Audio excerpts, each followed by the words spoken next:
야담상회를 찾아주신 마님들과 선비님들 감사드리옵니다. 야담상회, 오늘의 이야기 시작합니다.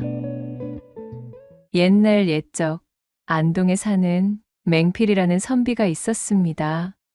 근본 한양에서 개최되는 과거 시험을 보기 위해 한양까지 먼 걸음을 재촉해 당도하였으나 그런 맹필을 놀리기라도 하는 듯 그는 이번에도 보기 좋게 낙방하고 말았답니다. 매번 죽을 둥 살 둥 책을 붙들고 고민하며 씨름한 부분은 출제되지 않고 공부할 필요가 없을 것 같다며 한쪽으로 치워둔 부분에서만 문제가 출제되고 있으니 맹필은 참으로 죽을 맛이 아닐 수가 없었지 뭐겠어요? 그리하여 씁쓸한 낙방에 고배를 마시고 고향 땅으로 돌아오는 길, 맹필은 낙방의 쓰린 속을 달래기 위해 저작거리의 한허름한 주막에 들렀습니다. 참으로 내게는 더 이상 입신양명의 꿈을 꾸는 것조차도 사치가 되어버린 모양이로군. 아주 입맛이 씁쓸한 것이 염통이 갑갑해 돌아가시겠도다. 도대체가 이것이 정녕 나의 길이 아닌 것인가? 이게 벌써 몇 번째냔 말이던가. 이 정도로 한양과 벼슬길에 연이 없다 하면 내 적성에 맞지 않는 글 공부도 여기서 이만 접어야 하는 것이 아닌가 모르겠구만. 맹필의 한탄이 깊을 만도 한 것이 그는 벌써 3번이나 과거에 낙방한 터였습니다. 게다가 이번 과거로 출제된 시제는 비록 맹필이 열심히 공부하지 않은 부분이라고는 하나 글 공부에 몸담고 있는 선비라면 누구라도 그리 까다롭지 않게 써내려갈 수 있는 문제였기에 예년보다 통과자들이 많다는 소리까지 들어버린 후였습니다. 사정이 이리 되었으니 맹필은 자신의 신세가 더욱 서글퍼질 수밖에 없었지요. 말이 선비지 벼슬길에 오르지도 못해 밥값도 못하는 삼류한량이 된 기분이었으니까요. 특히 이런 맹필을 더욱더 불안하게 만드는 것은 거듭된 낙방을 경험할수록 점점 더 낙방에 익숙해지는 자신을 마주하는 일이었습니다. 이대로 지내다 보면 필시 과거에 통과하는 미래는 오지 않을 것이라는 생각이 미치자 그는 덜컥 겁까지 나고 있었지요.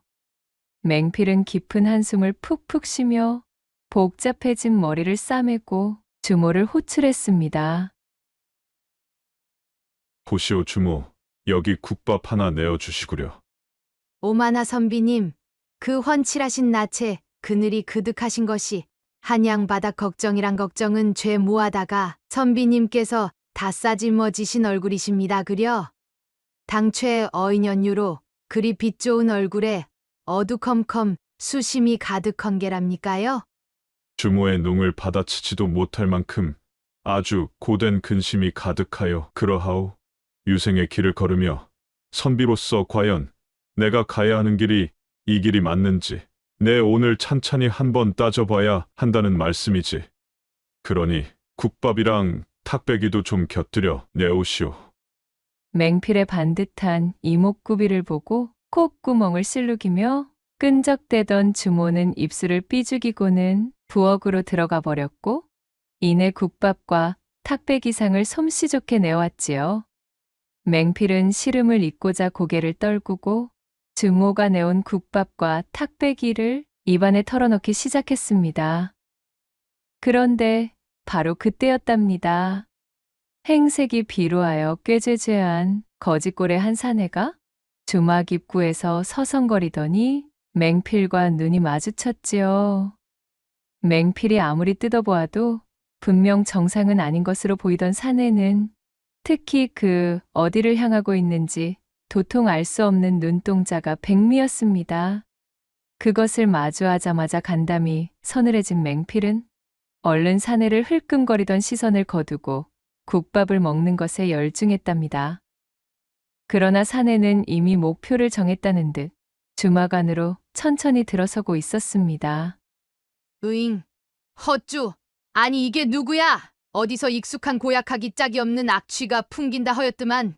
아니 저 미친 점쟁이 놈이 또 와서 기웃거리네. 야 이 인간아, 썩 나가렸다. 또 뭔데도 않는 소리를 씨부리면서 손님들 내쫓을 참인 거여? 그를 발견한 주모가 대번에 이맛살을 찌푸렸습니다. 보아하니 이런 일이 한두 번이 아닌 모양이었지요. 손으로 거짓골의 사내를 쫓아내는 신용을 하던 주모는 못마땅하다는 듯 투덜거렸어요. 아닌 것이 아니라 이 주모에게 점쟁이라 불린 사내는 정신이 온전치 않은 듯 보였습니다. 넋이라도 나간 듯한 몸짓과 표정으로 비척거리며 주모의 으름장은 아랑곳하지도 않고 주막 안으로 들어서며 희죽희죽 웃기 시작했으니까요. 기묘한 웃음소리를 흘리며 시종일관 키득거리던 사내가 주막 안에서 국밥을 먹고 있던 손님들의 상으로 다가서자 갑자기 나타난 이 괴팍한 점쟁이 사내 때문에 손님들이 아연실색을 하며 그를 향해 소리쳤지요. 어이쿠 냄새야. 아니 이놈아. 국밥 맛다 떨어지겠으리 저리 가지 못해? 코를 감싸쥐고 그의 행색과 그에게서 풍기는 악취를 타박하며 사내를 쫓아내기 일쑤였습니다. 누구 하나 그를 반기는 사람이 없었고 심지어 인상이 험악한 장돌뱅이들 몇몇은 사내를 밀치고 쓰러뜨리며 발길질을 하기까지 했습니다. 그럼에도 점쟁이는 익숙하다는 듯 전혀 기죽지 않는 것이었어요. 그는 대수롭지 않다는 듯 일어나 낡은 도포자락에 묻은 먼지를 툭툭 털어내더니 주막 여기저기를 들쑤시며 걸어다녔어요. 이윽고 이 정신 나간 점쟁이는 혼자 국밥을 먹고 있던 맹필의 앞까지 당도하였습니다. 점쟁이의 시선이 맹필의 뒤통수로 따갑게 내리꽂히고 있었습니다. 먹고 있던 국밥이 입으로 들어가는지 코로 들어가는지 분간이 되지 않을 정도로 성가신 시선이었지요. 맹필이 점쟁이의 괴팍한 요사스러움에 말문이 막혀 눈만 꿈뻑거리며 곁눈질을 돌리는 사이 맹필을 물끄러미 바라보고 서 있던 점쟁이의 입에서 대뜸 희한한 말이 튀어나오는 것이었습니다. 얼씨구 절씨구 내 참으로 살다 대같이 희한하기 짝이 없으며 또한 매백 꼬인 팔자는 처음 보겠구려. 이게 잘 풀릴 팔자 같으면서도 또한 당으로 곤두박질 칠 것도 같은 팔자인데 이제와 자세히 보니 팔자에 아주 낙방의 흉운이 덕지덕지 끼어있구만 그려. 어디 보자. 지금까지 3번이나 주르륵 미끄러졌으나 앞으로도 미끄러져야 할 낭떠러지가 수천 갈래 길이라. 내년에도 떨어지고 그 후년에도 또 떨어질 것이고 크크. 아니, 무엇이란 말이오? 그 말을 들은 맹필이 깜짝 놀라 점쟁이를 올려다보는데 주모가 쿵쿵거리는 발걸음으로 부엌에서 뛰쳐나와 점쟁이를 향해 고함을 꽥 던지며 역정을 냈습니다. 아이고, 참말로 돌아가시었구먼. 진짜? 이 망할인가나 썩 꺼지지 못해. 이거 재수없게 손님들 상에서 못하는 것이여? 또 아무나 붙잡고 설랑 그지 같은 소리를 늘어나서는 손님들 입맛을 싹 달아나게 만들 심산이지? 오늘만큼은 나도 그냥 두고 보지 못하겠다. 이 말이여 시방. 그간 점쟁이에게 알게 모르게 얼마나 시달린 것인지 주모는 부엌에서 들고 온 부직갱이를 들어올리며 화를 내는 것이었어요. 그녀가 악에 받쳐 점쟁이를 내쫓으려는 것을 맹필이 막아서며 말했습니다.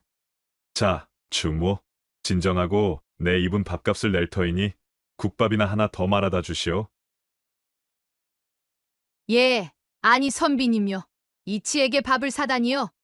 선비님께서 타지분이시라 잘 모르시나 본데 이 인간으로 말씀드리자면 정신이 헷가닥한 미친 논팽입니다요. 사시사철 요 모양 요 꼴로 저작거리를 돌아다니면서 되도 않는 점이랍시고 헛소리나 내뱉으며 과객들 푼전이나 받아먹는 말종 인간인디. 아무튼 어떻소?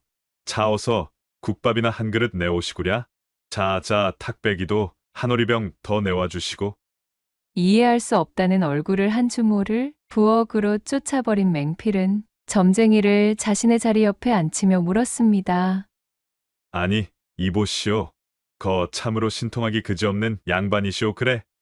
선생께서는 내가 과거에서 3번이나 떨어진 것을 대체 어찌 알았소이까? 그러자 점쟁이가 키득거리며 턱짓으로 탁배기 호리병을 가리켰고 맹필은 재빠르게 탁배기 한 사발을 따라 점쟁이에게 건넸지요.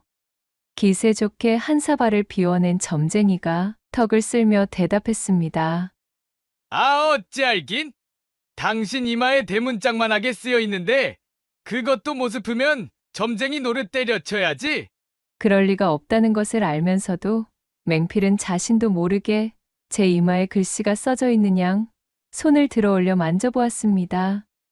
분명 이 점쟁이는 예서 한참이나 떨어진 안동에 살고 있는 자신과는 일면식도 없을 터인데 자신의 과거를 모두 꿰고 있는 이 점쟁이가 필시 예사 사람이 아니라는 확신이 들었지요. 맹필은 더욱 점쟁이 곁에 바짝 다가앉아 물었습니다. 저기, 선생님, 아니 도사님이시여. 그럼 하반기에 실시하는 과거는 어떻습니까? 고겨라도 가망이 보이겠습니까? 점쟁이는 입을 닫고 뜸을 들이며 다시 턱짓을 하였고 맹필은 불이 나게 주모가 가져온 호리병을 통째로 점쟁이에게 내밀었지요. 그것을 받아든 점쟁이가 꿀꺽꿀꺽 잘도 마시더니 캬 하는 탄성을 뱉으며 입을 열었습니다. 이거 천기를 누설하는 대가로 겨우 탁배기 몇 모금이라니 참말로 염하다 염해. 하지만 내 기분이다. 이 주막서 나를 무시하지 않은 유일한 사람이니 내 알려드리지. 외수염의 잉어를 제 집으로 돌려보내주면 돼. 그럼 필시 그 은덕이 그 짝내 꽉 막힌 팔자를 다시 뚫어줄 통로를 마련할 것이구먼. 암 틀림없고 말고. 외수염의 잉어? 점쟁이의 뜬모를 소리를 그대로 따라하던 맹필이 도대체 무슨 소리인지 모르겠다는 얼굴로 반문했지요. 아니 도사님, 그게 무슨 소리입니까? 외수염의 잉어라니요? 느닷없이 외수염의 잉어를 어디서 어떻게 찾는다는 말씀이십니까? 조금만 더 자세하게 설명을 해주십시오. 잉어를 제 집으로 돌려보내라니 너무 뜬구름을 잡는 이야기잖습니까? 그건 뭐 굳이 내가 더 이야기할 필요도 없는 것이라네. 아차차, 그리고 말이야, 자네의 막힌 과거우는 외수염 잉어가 뚫어줄 수도 있으나 그 뒤가 더욱 문제라 이 말씀이지. 원래부터가 이 막혀있던 팔자가 외적인 요인에 의해 뚫리게 되면 그건 천기를 가지고 장난을 친 것으로 간주되기 때문에 저승명부에 적혀있던 수명이 뒤바뀌는 법이지. 하여 자네도 목숨이 간당간당해지는 순간이 오게 될 거라 이 말씀이야. 그때를 대비하여 내 충고 한마디 해주겠네. 그러더니 점쟁이는 볼품없는 염소 수염을 가다듬으며 뜬모를 소리를 늘어놓기 시작했어요. 산에서는 사타구니 사이에 쏙 말아 넣으시게. 절대 내보이지 말고 말이야. 그래야 자네가 살아. 있어도 반드시 없는 척하라 이 말일세. 예, 사타구니에 뭘 어쩌라고요? 아니, 좀 알아들을 수 있게 말씀을. 맹필이 다급한 목소리로 점쟁이를 채근하였으나 그는 탁배기 호리병을 집어들고는 말끔히 비우더니 이내 자신의 할 말을 모두 다 해주었다는 듯 씩 웃었지요. 그러더니 그는 몸을 일으켜 비척거리는 걸음으로 주막을 빠져나가 버렸습니다. 수수께끼 같은 소리만 잔뜩 뱉어놓고 사라진 그의 뒷모습을 멍하니 쫓고 있던 맹필은 외수염의 잉어라. 있어도 없는 척 사타구니 속에 말아 넣어야 내가 산다? 라며 점쟁이가 남긴 말들을 연신 중얼거리면서 이 기이한 만남을 한참이나 곱씹고 있었답니다. 어느덧 시간은 흐르고 맹필은 국밥집을 나서 고향을 향한 걸음을 재촉하였습니다. 그때까지도 맹필은 점쟁이가 일러준 뜬모를 소리들을 중얼거리고 있었어요. 맹필이 걸음을 옮기는 사이 하늘에 걸려있던 해는 뉘엿뉘엿 지고 있었고 남한강 나루터가 눈앞에 보이고 있었습니다. 아무래도 하룻밤을 묵고 가야 되겠구만. 그대로 길을 재촉했다간 숲속에서 야숙이라도 해야 할 판이야. 하룻밤 신세지기 위해 근방에 갈 만한 주막이 있는지를 물어보려 주변을 둘러보니 때마침 나루터 근방의 강둑에서 낚시꾼 하나가 낚시를 하고 있었습니다. 맹필이 낚시꾼에게 다가가 반갑게 인사를 건네면서 이 근방 하룻밤 쉬어갈 만한 주막이나 국밥집이 있겠소이까? 하고 물어보자 낚시꾼이 말했지요. 아이고 그러면 입죠. 이따마다요. 바로 저기 저 불빛이 보이는 나루터 옆에 주막이 국밥이 끝내주기로 소문이 자자합디다요. 맹필은 낚시꾼이 알려준 방향을 가늠해보고는 그에게 감사의 인사를 전하고 몸을 돌리며 주막 쪽을 향해 발길을 돌리려던 찰나였어요. 아니, 이게 웬일인가요? 낚시꾼이 잡은 물고기를 모아두기 위해 발밑에 놓아둔 항아리 속에서 큼지막한 잉어 한 마리가 헤엄을 치고 있었는데 맹필이 자세히 들여다보니 수염이 하나뿐인 외수염 잉어였던 것입니다. 아니, 이럴 수가. 이것은 점쟁이가 말하던 바로 그 외수염 잉어자는가? 참으로 신통한 일이로다. 맹필은 온몸에 소름이 돋는 것을 느끼며 무릎을 탁 쳤습니다. 점쟁이의 말을 떠올린 맹필은 생각할 겨를도 없이 낚시꾼을 밀치고는 한쪽 수염이 떨어져 나간 채 벌름거리며 숨을 내쉬는 커다란 잉어를 꺼내 다짜고짜 얼싸안고 후다닥 내달려 강 근처에 내던져 잉어를 놓아주었지요. 잉어는 얼굴을 돌려 맹필을 한번 바라보는가 싶더니 유유히 헤엄쳐 이내 깊은 강물 속으로 사라져버렸습니다. 어렵사리 잡은 잉어를 빼앗긴 것도 모자라 눈앞에서 졸지에 느닷없이 방생까지 해버린 낯선 선비 맹필의 행동에 낚시꾼은 잔뜩 화를 내고는 대체 이것이 무슨 짓이냐며 꾸짖었어요. 맹필은 낚시꾼에게 피치 못할 사정이 있어 그러하다 이르고는 섭섭치 않도록 두둑이 잉어값을 치르며 낚시꾼을 다독였지요. 강 한복판으로 맹필을 집어던질 기세로 화를 내던 낚시꾼은 맹필이 건넨 거금을 받아들고는 만족한 듯 머쓱하게 돌아갔습니다. 맹필은 어둑어둑해진 강을 바라보며 잉어가 제 집으로 무사히 돌아가기를 기원하고는 주막을 향해 몸을 돌렸습니다. 그렇게 고향 땅으로 돌아온 맹필은 절치부심하여 하반기 과거 시험을 위해 다시 한번 피나는 글 공부에 매진하였습니다. 이번이 마지막이라는 각오로 학구열을 불태웠지요. 그리하여 또다시 한양행에 오른 맹필은 마침내 그토록 바라던 과거에 합격하게 되었습니다. 비록 장원급제나 대통은 아니었으나 불통하여 연전 낙방만 하던 맹필에게는 더할 나위 없이 기쁜 일이었지요.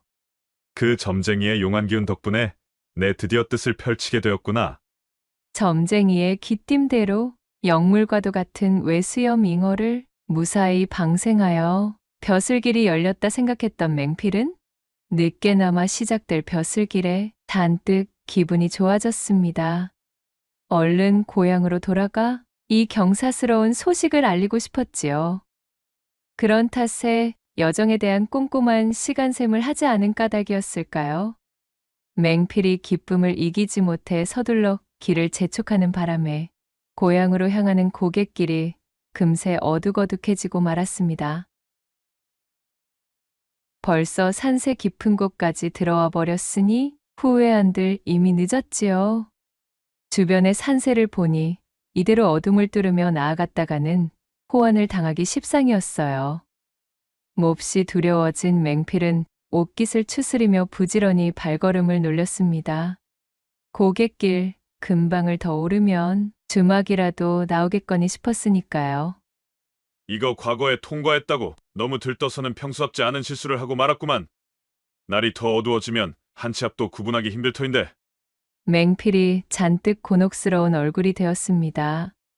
해가 지며 점점 시계가 좁아지고 있었고 어둠은 마치 산 전체를 잡아먹듯 순식간에 주변이 칠흑으로 변해버렸습니다. 이대로 방향 감각도 제대로 깨우지 않은 채 어두워진 산길을 헤매는 것은 마치 기름지게를 지고 불구덩이 속을 뛰어드는 것과 매한가지였기 때문입니다. 조급해진 맹필이 식은땀을 흘리며 숲길을 헤매고 있을 때 깊숙한 수풀들 사이로 민가에서 나오는 것 같은 불빛이 어스름이 보이는 것이었지요. 맹필이 몹시도 반가운 나머지 허둥지둥 불빛을 따라 달라붙으니 이윽고 허름해 보이는 초가 하나가 맹필의 눈앞에 나타났습니다. 계십니까? 지나가는 과객이 온데 이 산속에서 길을 잃어 잠시 지붕 좀 빌릴까 청하겠습니다. 맹필이 사립짝에 서서 집안을 향해 인기척을 내자 창백한 얼굴빛을 한 여인이 모습을 드러냈습니다.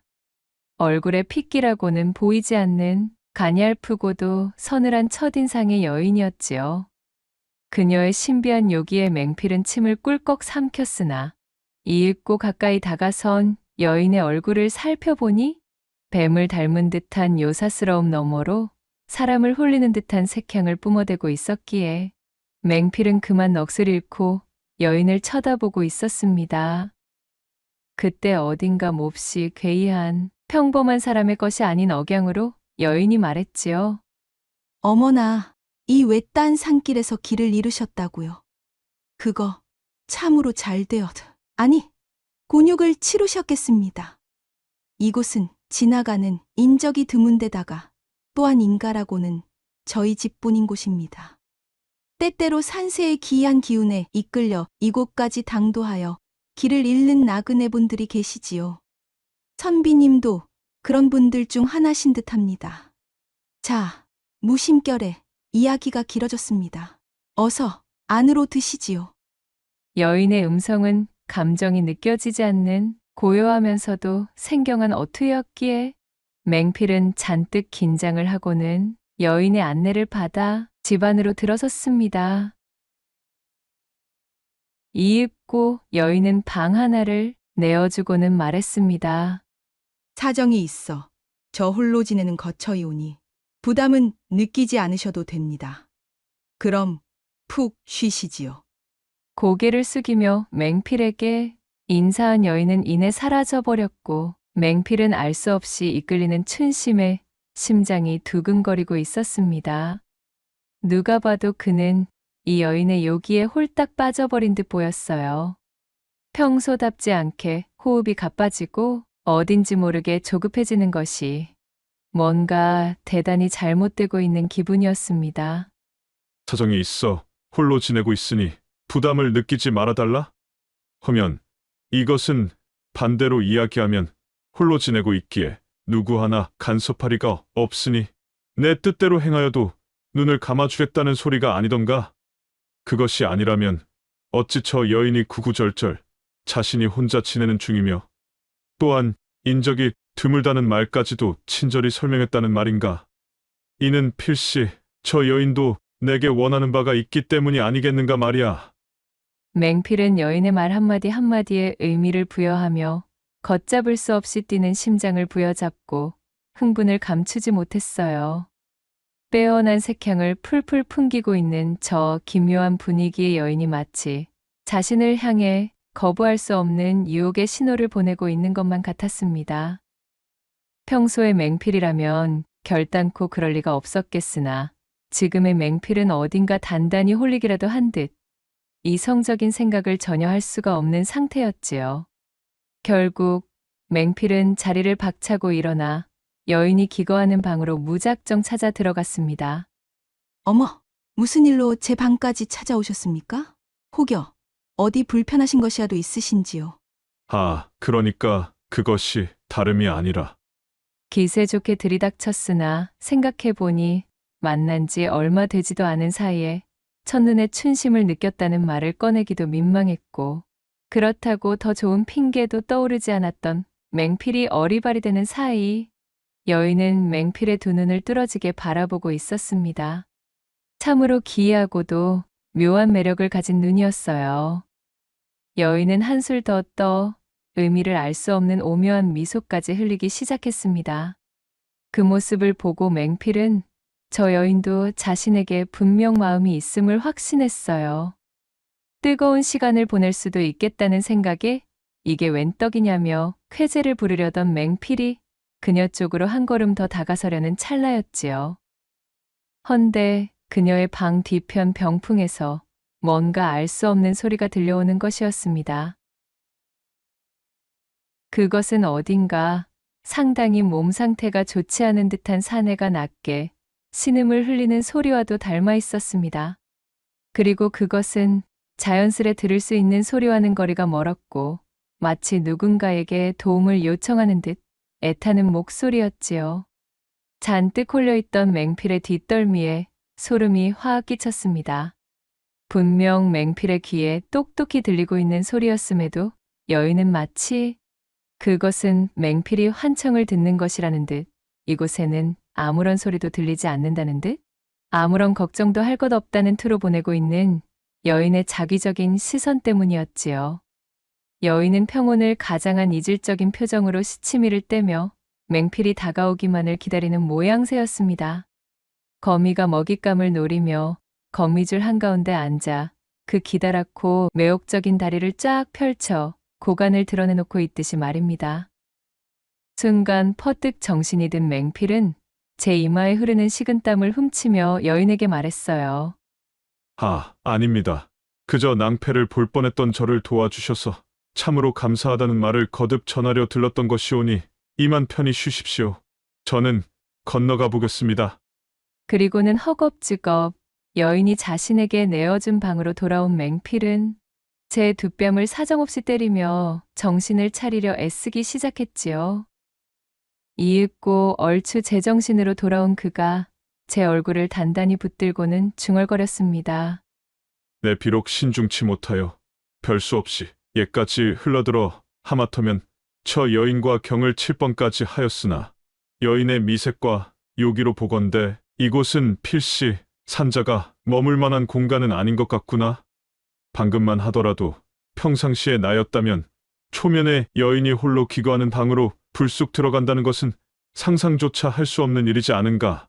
분명 나를 홀리게 만들려는 심사님이 분명하렸다. 게다가 아까 전 병풍 뒤쪽에서 희미하게 새어나왔던 그 소리는 분명 도통에 찌들어 있는 사내의 목소리였어. 아무래도 이거 정신을 단단히 차려야 할지도 모르겠도다. 정신을 차리고 생각해보니 상식적으로 이 깊은 산중에 쓰러져가는 초가에서 저리도 젊은 여자가 홀로 지내고 있다는 것부터 의심이 아니 될 수 없는 상황이었습니다. 게다가 아무런 의심과 경계도 없이 외간 사내를 집안으로 들이는 것도 묘하게 수상했던 지점이었어요. 몽롱하던 정신이 완벽하게 되돌아온 맹필은 조심스럽게 짐보따리만 방 안에 풀어둔 채 살그머니 빠져나왔습니다. 그리고는 집안 여기저기를 살펴보기 시작했지요. 만약 여인의 말이 사실이라면 도움을 준 여인에게는 크게 신뢰되는 행동이겠으나 아무리 보아도 수상쩍은 형국투성이다 보니 만일의 사태를 대비하는 것이 좋을 것 같구나. 일찍이 맹필은 매번 낙방하느라 멀고도 험하기로 유명했던 한양행 여정에 자주 올랐던 탓에 저작거리에서 장돌뱅이들이 나누는 시시콜콜하고 잡다한 이야기를 귀담아 들을 기회가 많았습니다. 그 중에서도 해가 떨어진 산길을 다닐 때는 반드시 요사스럽고 믿기 힘든 일이 벌어지는 것을 경계하라던 장돌뱅이들의 충고를 떠올린 맹필은 정신을 단단히 차려야 함을 알고 있었지요. 그렇게 맹필이 집안 곳곳을 살펴보던 때 헛간으로 보이는 낡은 구조물에서 수상한 소리가 새어나오는 것을 알아차렸습니다. 맹필이 조심스럽게 다가가 벌어진 틈으로 귀를 가져다 대자 헛간 속에서 웬 사내의 힘에 붙인 숨소리가 들리는 것이었어요. 가만히 생각해 보니 그것은 아까 전 여인의 방 뒤편에 놓여있던 병풍 쪽에서 흘러나오던 바로 그 탁성이 아니겠어요? 맹필이 조금 더 집중하여 귀를 쫑긋 세우니 이윽고 집주인 여인의 목소리가 들려왔습니다. 네 이놈, 얌전히 있으라 하였더니 그새를 참지 못하고 보채느냐? 하마터면 내 놈이 쓸데없이 소리를 내는 바람에 새로 들어온 먹잇감이 내 최면술에서 벗어나 눈치를 챌 뻔했지 무엇이더냐? 뭐 아무튼 너에게도 황천길 동무가 생기게 되었으니 오늘은 아주 운이 좋은 날이로구나. 이렇게 싱싱하고 맛이 좋아 보이는 육질의 사내가 둘씩이나 굴러들어오다니 말이야. 내 너희 양기를 남김없이 빨아들여 천년을 기다려온 내 승천의 시간을 앞당겨주마. 날카로운 목소리로 섬뜩한 말을 뱉어내는 여인의 태도에 맹필은 온몸에 소름이 돋아버렸습니다. 인간이 아닐 것이라 어렴풋이 짐작은 하고 있었지만 막상 실제로 닥친 이 두 다리가 사시나무 떨리듯 요동치고 있었지요. 맹필이 헛간에 벌어진 틈으로 눈을 가져다 대자 몽롱한 눈빛으로 입을 벌린 채 정신을 차리지 못하는 한 사내의 모습과 그 사내의 하초에 달라붙어 있는 여인의 모습이 보였습니다. 사내는 여인에게 단단히 홀린 듯한 초점 잃은 동공으로 얼이 빠진 사람 마냥 널브러져 있었어요.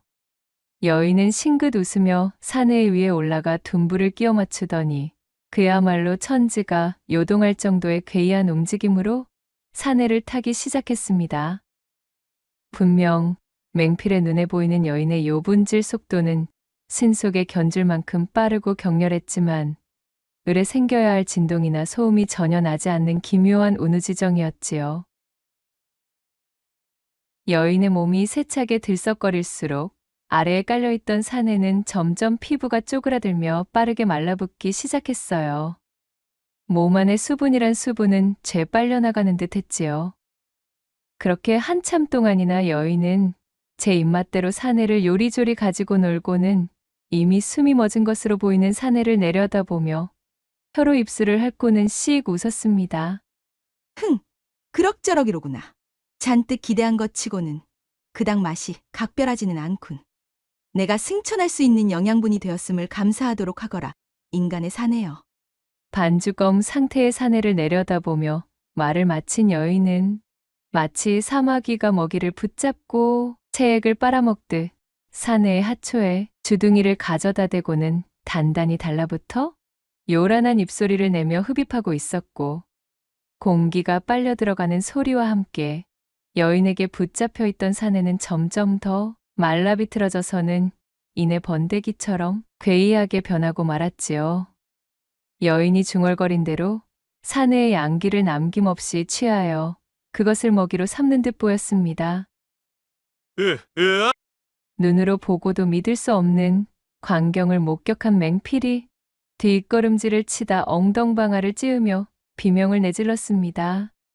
그러자 헛간 안에서 와장창하는 소리가 들리더니 이내 머리카락이 새하얗게 변한 채 제 본색을 드러낸 여인이 밖으로 뛰쳐나왔지요. 네 이놈! 받겠다! 여인은 말로 형언할 수 없는 무서운 모습으로 맹필을 내려다보았고 맹필은 그 자리에서 오줌이라도 지릴 듯 온몸이 굳어 움직일 수가 없었습니다. 맹필이 제발 살려달라 두 손을 싹싹 모아 빌자 어림도 없도다. 네 이놈! 내 놈도 내가 관장하고 있는 이 숲속으로 들어온 이상 고간에 묵직한 것을 달고 있는 사내 놈이라면 당연지사 내 먹잇감이 되는 것이 수순이니라. 그러니 얌전히 내 먹이가 되거라. 맹필이 기어들어가는 목소리로 목숨을 구걸했으나 여인은 이제 숨길 이유도 없다는 듯 흉흉한 발걸음으로 맹필을 향해 달려들었지요. 맹필은 걸음아 날 살려라 하며 혼을 빼고 달아났고 어디가 어딘지 구분조차 되지 않는 숲속을 정신없이 내달려 바위 틈에 몸을 숨겼습니다. 여인은 번뜩이는 안광을 뽐내며 짐승 같은 숨소리로 맹필을 추격하였고 점점 거리가 좁혀지자 맹필은 심장이 땅으로 꺼지는 듯 했습니다. 이제는 꼼짝없이 저 요괴에게 붙잡혀 죽을 운명이로구나 싶었던 바로 그때 맹필의 머릿속에 일전 점쟁이가 귀띔해 주었던 일련의 말들이 주마등처럼 번뜩 스쳐 지나갔지요. 아까 전 저 요괴가 고간에 묵직한 것을 달고 있는 사내라면 모두가 자신의 먹이가 된다고 하질 않았던가? 하면 분명 점쟁이가 내게 말해준 그 수수께끼 같은 말도 어쩌면 이 일을 미리 예견한 것이 아니었던가? 그때 그는 내게 반드시 있어도 없는 척 사타구니 사이에 감추어야 살아난다고 하였겠다. 맹필은 그 즉시 바지춤의 허리를 감싸고 있던 천을 풀어 자신의 약물을 동염해 허벅지 사이로 통과시키고는 사타구니 뒤로 넘겨 감추었습니다. 제 스스로도 이 짓을 하고 있는 자신이 어처구니가 없었지만 당장 점쟁이의 말대로 할 수 있는 방법은 이것밖에 없다 여겼던 게지요. 뭐라도 하지 않으면 눈앞에 저 기세등등한 요괴의 한 끼 식사가 될 참이었는데 못할 것도 없었습니다. 이윽고 맹필을 찾아낸 여인이 천지를 찢을 기세로 달려들다가 맹필의 목덜미에 코를 묶고는 킁킁 냄새를 맡기 시작했습니다. 어라? 어라라? 이게 어찌 된 일이지? 내 놈, 아까와는 냄새가 변한 것 같은데? 무언가 이상하다는 것을 눈치챈 듯 여인은 점점 맹필의 하초를 향해 코를 가져다 대며 냄새를 맡기 시작했고 이내 맹필의 하의를 벗겨내 사타구니 뒤로 넘겨 감춰놓은 맹필의 하초를 보고는 있어야 할 것이 없음에 어이가 없다는 투로 버럭 소리를 지르며 외쳤지요. 아니, 이게 무슨 경우야? 너, 이 약삭빠르기 짝이 없는 놈아. 있어야 할 것이 없질 않느냐? 그게 없으면 나는 너를 먹을 수가 없다 이 말이다. 불벼락을 뿜는 듯 여인이 노여워하며 고함을 치자 맹필은 벌벌 떨며 모기 소리처럼 꺼져 들어가는 소리로 순간적인 기지를 발휘해 변명을 지어내기에 이르렀지요. 물론 나는 사내임에는 틀림이 없지만 안타깝게도 가진 것이 없는 비루한 선비일 뿐이오. 당신이 얼마나 사내들의 행태에 대해 꿰고 계신지는 모르겠사오나 보통 나처럼 형편없는 사내들이 술 한잔 걸치고 싶을 때 유일하게 저당 잡을 수 있는 것이 딱 하나 있다오. 그것이 바로 이 쓸 일도 없이 거추장스럽게 달려있는 약물을 저당 잡히는 것이오. 나 역시 내 약물을 맡기고 저작거리 주점에서 외상으로 술을 마셨소이다. 그러나 내 가진 돈이 없어. 아직도 외상값을 치르지 못하여 약물을 돌려받지 못했을 뿐이라오. 그 말을 들은 여인은 하늘을 향해 고개를 들어올리고는 짐승처럼 포효하더니 말했습니다. 참으로 황당하기 그지없구나. 내 그간 천년에 가까운 시일 동안 사내의 양기를 빨아 승천할 날만을 기다려왔거늘 사내라는 놈이 물건 하나 간수하지 못해 저당을 잡히다니. 너처럼 한심하고도 한심한 사내놈은 일찍이 처음 만나보는구나. 어이구, 죄송합니다요. 허나 어쩌겠습니까? 인간들이 사는 세상은 눈 뜨고 약물 베어간다는 말이 있을 만큼 지독하고도 혹독한 곳이니 말입니다. 맹필의 한탄을 들은 여인은 눈살을 찌푸리며 묻는 것이었어요. 허면 저당 잡힌 약물을 돌려받을 수 있도록 내 그 값을 내어주면 너는 약물을 찾아와 내게 바치겠느냐? 내 이제 승천할 날이 고지거늘 내 놈 때문에 일정을 방해받으면 안 되니 하는 소리다. 물론입니다. 여부가 있겠습니까요? 여인은 한심하다는 표정으로 맹필을 바라본 후 혀를 차고는 허공을 향해 손짓을 하였고 맹필의 눈앞에 은괴 하나가 툭 떨어졌습니다. 어안이 벙벙해진 맹필이 은괴를 물끄러미 내려다보자 여인이 그르렁대며 말했습니다. 내 살다 그것을 맡기고 술을 바꿔먹는 얼빠진 사내놈은 처음 보는구나. 이것을 가지고 물건을 찾아온 뒤 다시 오거라. 그러더니 여인은 더 이상 상대하는 것도 시간 낭비라는 듯 회액 몸을 돌려 자신의 초가 방향으로 돌아가 버렸고 맹필은 다리에 힘이 풀려 풀썩 그 자리에 주저앉고 말았습니다. 어두운 숲속에서 풀벌레 소리와 새 소리가 들려오자 맹필은 실없는 웃음을 터뜨리며 중얼거렸지요. 그 점쟁이에게 탁배기와 국밥을 사주길 참으로 잘했구먼. 이거 정말 기껏 얻은 벼슬맛도 미처 못 누려보고 꼼짝없이 귀녀에게 홀려 항천을 건널 뻔했으니 말이야. 맹필은 얼빠진 몸을 겨우 추스려 여인이 내어준 은괴를 품에 갈무리했지요. 어찌되었든 목숨을 담보로 건 흥정에서 보기 좋게 얻은 전리품이니 이것으로 노자와 선물을 마련하여 고향으로 돌아갈 심산이었습니다. 이후 맹필은 뒤도 돌아보지 않고 산에서 도망쳐 내려왔답니다. 혹여나 자신을 쫓아올까봐 맹필은 산을 벗어나는 그 순간까지 사타구니 안쪽으로 밀어넣은 약물을 원래대로 돌려놓지 않았지요.